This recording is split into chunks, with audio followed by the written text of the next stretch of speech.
عزیزوں و دوستوں، السلام علیکم ورحمۃ اللہ وبرکاتہ۔ حضرات، آج آپ کی خدمت میں سیرت سرور عالم صلی اللہ علیہ وسلم کا 14واں حصہ پیش کرنے کی کوشش کر رہا ہوں، تو آئیے شروع کرتے ہیں۔ بسم اللہ الرحمن الرحیم۔ حضرت محمد صلی اللہ علیہ وسلم کو نبی ہوئے 3 سال ہو گئے۔ اتنے دنوں پیارے نبی صلی اللہ علیہ وسلم ویکتیگت روپ سے اسلام کی دعوت دیتے رہے۔ پھر اللہ کا حکم ہوا کہ آپ صلی اللہ علیہ وسلم کسی سے نہ ڈریں، کھلم کھلا دین کا پرچار کریں اور نڈر ہو کر رب کا سندیش سنائیں۔ یہ کام پہلے قریبی رشتہ داروں نے شروع کریں پہلے قریبی اور رشتہ داروں سے شروع کریں۔ اگر کچھ نادان نہ مانے تو اس کی پرواہ نہ کریں۔ آپ صلی اللہ تعالی وسلم کو اس کی فکر ہوئی کہ کیا کریں، خاندان والوں کو کیسے سمجھائیں۔ اسی فکر میں گھر سے باہر نکلنا بھی چھوڑ دیا اور کہیں آنا جانا بھی بند کر دیا۔ یہ بات ایسی نہ تھی کہ چھپی رہتی، کچھ ہی دنوں میں سارے رشتہ داروں اور سمبندیوں میں پھیل گئی۔ ہر اور چرچا ہونے لگی۔ پھوپھیوں نے سنا تو ڈری، گھبرائیں، کہیں محمد صلی اللہ علیہ وسلم بیمار تو نہیں پڑ گئے، کہیں کسی پریشانی میں تو نہیں گر گئے۔ وہ سب آپ کے پاس آئیں، بولیں، پیارے محمد کیا حال ہے؟ گھر سے نکلنا کیوں چھوڑ دیا؟ فرمایا، دیکھو پیاری پھوپھی، ایک طرف تو ہمارے پیارے بندھو خدا کو مانتے ہیں، دوسری طرف بتوں کو بھی پوجتے ہیں، کیا اس طرح سے خدا کو خوش کر لیں گے؟ نہیں، ہرگز نہیں، یہ تو تباہی کے لچھڑ ہیں۔ اللہ کا حکم ہے کہ میں انہیں ہوشیار کروں، ان سے کہوں کہ اپنی حرکتیں چھوڑیں۔ سوچتا رہتا ہوں کہ کیا کروں، دل میں آتا ہے کہ سب کو کھانے پر بلاؤں، پھر انہیں اللہ کی نافرمانی سے ڈراؤں۔ کیا حرج ہے، کر ڈالو دعوت، لیکن دیکھو اپنے چچا ابو لہب کو مت بلانا، وہ مرتے دم تک تمہاری بات نہیں مانے گا۔ پھوپھیوں نے نصیحت کی۔ آپ صلی اللہ علیہ وسلم نے جھٹ پٹ کھانے کا انتظام کیا، سبھی رشتہ داروں کو کھانے پر بلایا، اوروں کے ساتھ ابو لہب کو بھی بلایا۔ حالانکہ پھوپھیوں نے منع کیا تھا اور آپ صلی اللہ علیہ وسلم خود بھی جانتے تھے کہ وہ آپ کا سخت دشمن ہے اور برود کے لیے ہر وقت تیار رہتا ہے۔ دعوت میں بہت سے لوگ آئے، سب کھانے پینے میں شامل ہوئے۔ ان میں آپ صلی اللہ علیہ وسلم کے چچا بھی تھے، چچیرے بھائی تھے اور سبھی رشتہ دار بھی تھے۔ آپ صلی اللہ تعالی وسلم وہیں بیٹھ گئے کہ لوگ کھا پی چکیں تو اپنی باتیں کہیں اور سب کو دین کی دعوت دیں۔ ابو لہب نے سوچا کہ یہ تو بڑا اچھا موقع ہے، لاؤ محمد صلی اللہ علیہ وسلم کو گھیریں۔ اس نے جو باپ دادا کا دین چھوڑا ہے اور ایک نیا دین گڑھ لیا ہے، اس پر کچھ ڈرائیں دھمکائیں۔ اتفاق سے ناطے رشتہ دار والوں سب لوگ یہاں موجود ہیں، خوب بات بنے گی، یہ سوچ کر وہ ترنت کھڑا ہو گیا، بولا، محمد یہ تمہارے چچا ہیں اور یہ چچیرے بھائی، دیکھو تم وہی راگ الاپو جو ان کو بھلا لگے۔ یہ جو کچھ دنوں سے تمہارا سر پھر گیا ہے، کہتے ہو باپ دادا کا دین غلط ہے اور اس سے ہٹ کر ایک نیا دین نکالا ہے، تو دیکھو ان حرکتوں سے باز آؤ، اس طرح کی باتیں اچھی نہیں۔ تم نے تو اپنے بھائیوں پر ایسی مصیبت کھڑی کر دی ہے کہ خدا کی پناہ۔ ہاں، یہ بھی یاد رہے کہ سارے عرب کے مقابلے میں تمہاری قوم کچھ بھی نہیں ہے۔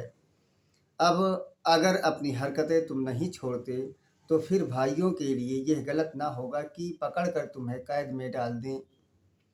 یہ تو وہ کر سکتے ہیں، لیکن وہ یہ نہیں ہونے دیں گے کہ قریش تم پر پل پڑیں اور پھر سارا عرب بھی انہی کا ساتھ دے۔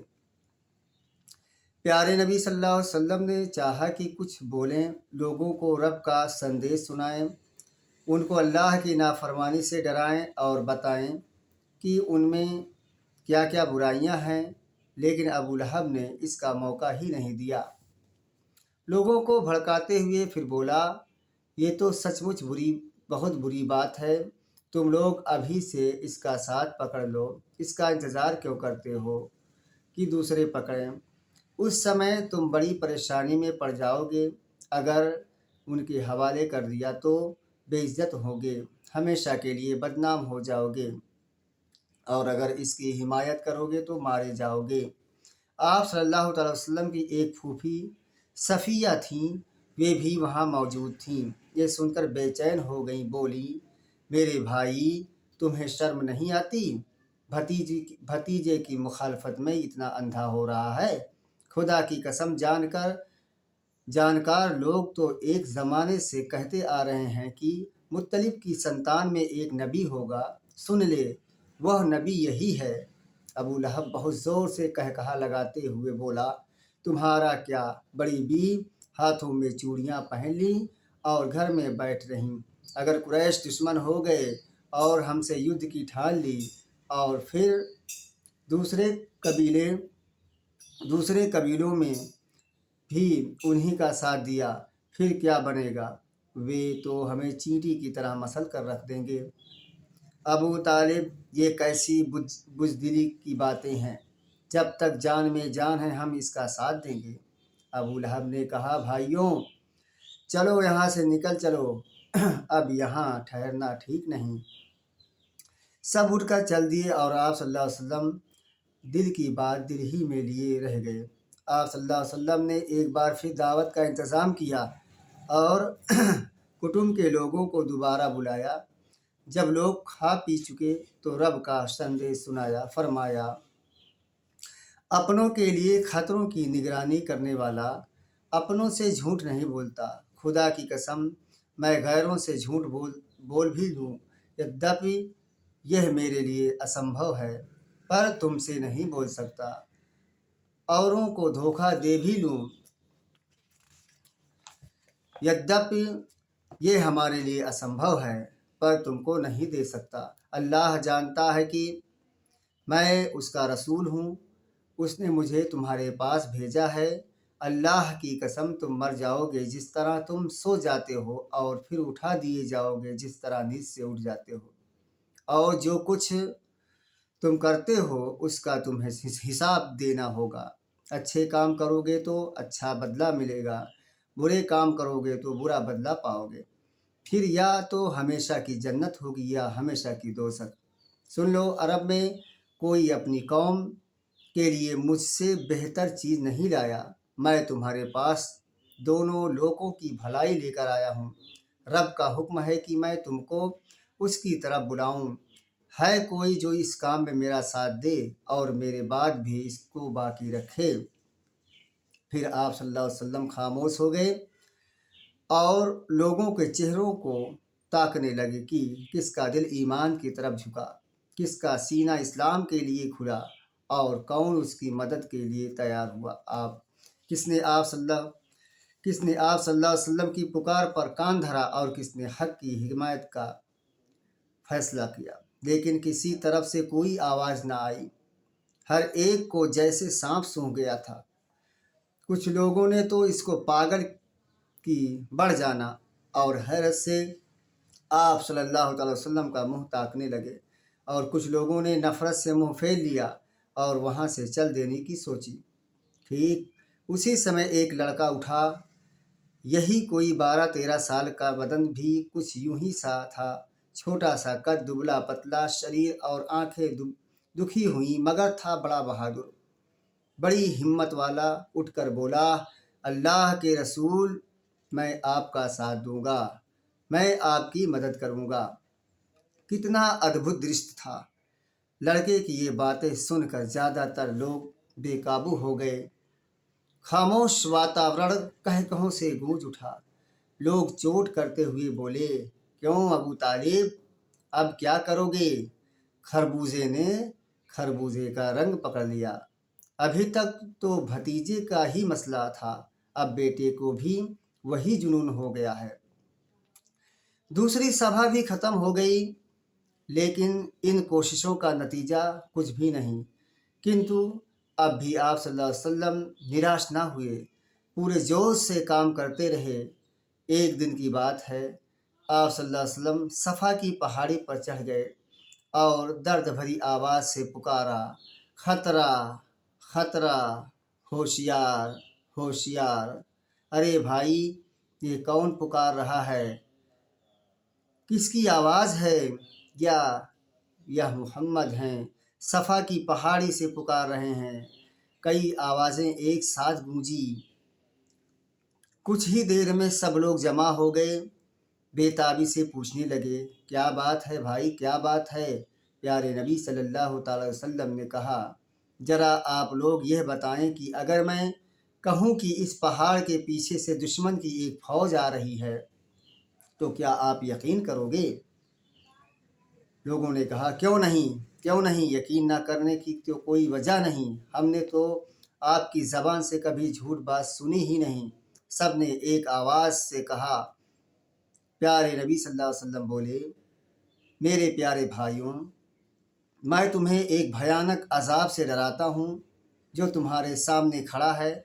मैं उसे इसी प्रकार देख रहा हूँ जैसे इस समय पहाड़ के दूसरी तरफ।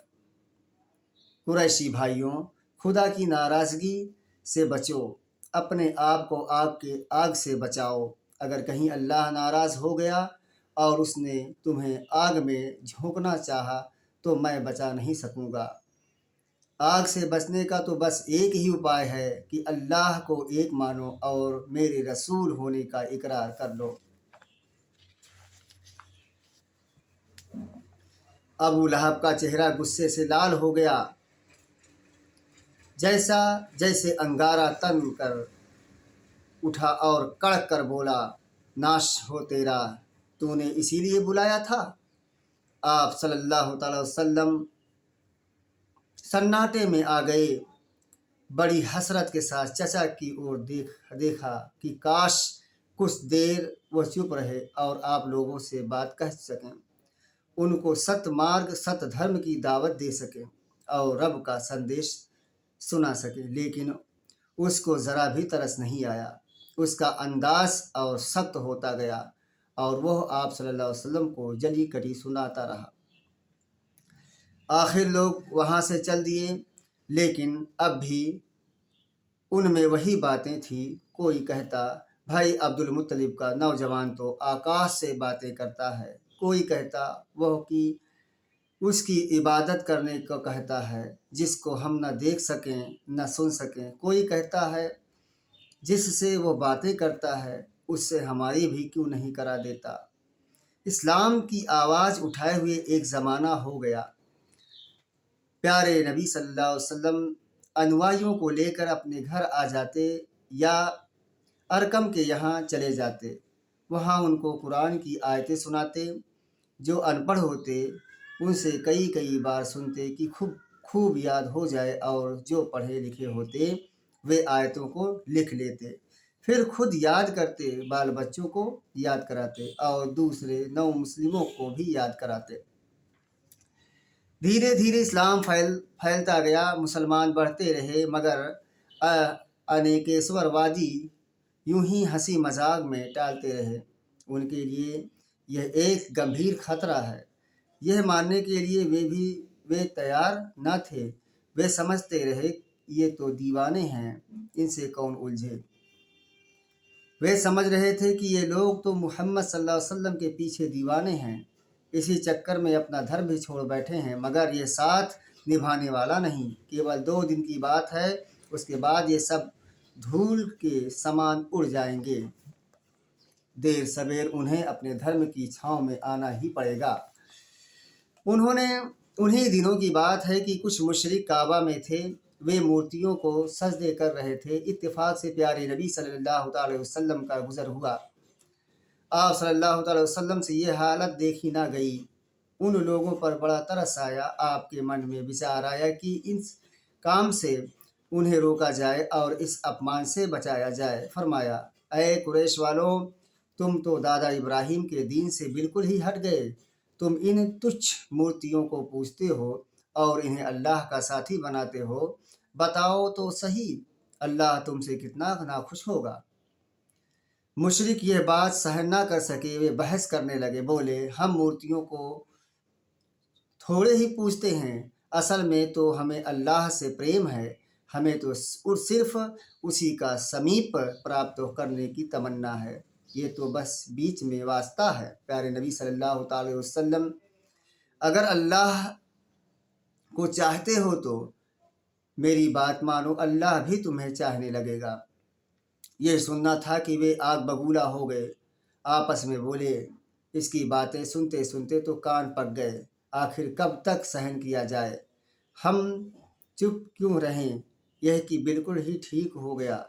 इतना ढीठ, हम चुप क्या रहे कि यह बिल्कुल ही ढीठ हो गया, इतना ढीठ कि हमारे अकड़ों पर चोटें करने लगा, हमारे बाप दादा के हमारे बाप दादा को गुमराह करने लगा, और तो और हमारे देवताओं को भी नहीं छोड़ता।